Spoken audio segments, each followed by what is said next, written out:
On va ici faire des remarques sur des situations que l'on peut rencontrer quand on fait des calculs modulo un entier.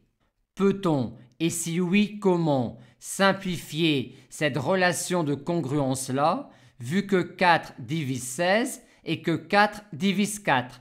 Oui, car si on revient à sa traduction dans Z, on voit alors que 4 divise A et qu'une fois remplacé A par 4A1, on peut simplifier dans cette relation-là par 4, ce qui nous donne cette relation de congruence-là sur A1. Dans le même état d'esprit, quand on est face à cette situation-là, on peut simplifier par B à condition que B soit un entier naturel non nul. Maintenant, quand vous avez une relation de congruence modulo B, vous pouvez alors dire que vous avez la même relation de congruence modulo C quand C divise B.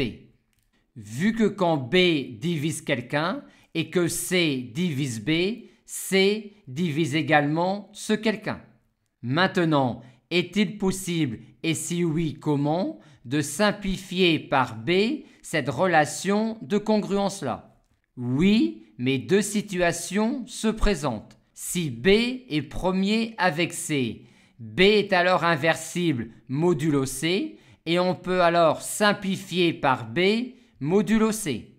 Et comment ferait-on si B n'était pas premier avec C? On commencerait par mettre en facteur dans B et dans C leur PGCD, ce qui nous donnerait une situation de cette forme-là dans laquelle on pourrait simplifier par le PGCD de B et C. Et cette relation de congruence-là donnerait alors B1U congru à B1V modulo C1, et comme maintenant B1 et C1 seraient premiers entre eux, on pourrait en déduire que U est congru à V, mais modulo C1. En résumé, de cette situation-là, on tire cela quand B et C sont premiers entre eux, et quand B et C ne sont pas premiers entre eux, de cette situation-là, on retire cela, mais pas modulo C, mais modulo C1, où C1 est ce que l'on obtient quand on met en facteur dans C le PGCD de B et C. Maintenant, face à une telle situation, peut-on en déduire U modulo 35? Oui, car 4 et 35 sont premiers entre eux. Par conséquent, 4 est inversible modulo 35 et on trouve l'inverse de 4 modulo 35 grâce à une relation de Bezout. 9 est alors l'inverse de 4 modulo 35 et cette relation-là est donc équivalente à celle-là.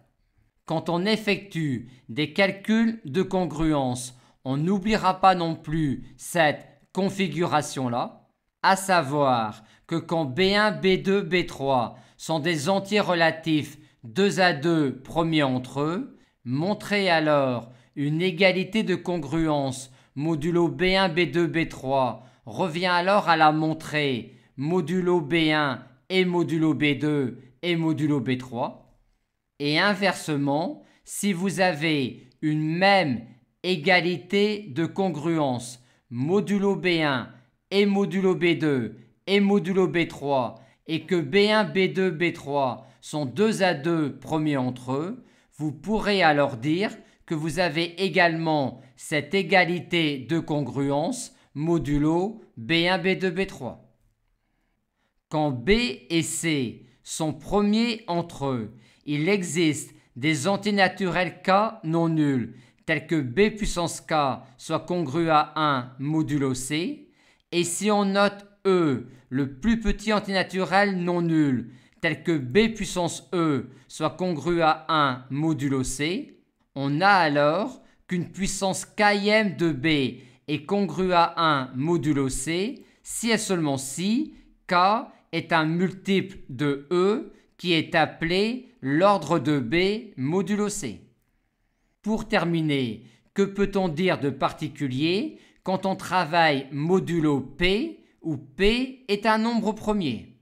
Vu que quand P est un nombre premier, soit on est multiple de P, soit on est premier avec P, on en déduit que modulo P tout entier est inversible, sauf 0 modulo P. Par conséquent, modulo P, on peut prononcer la phrase du collège, à savoir un produit est nul si et seulement si l'un des facteurs est nul.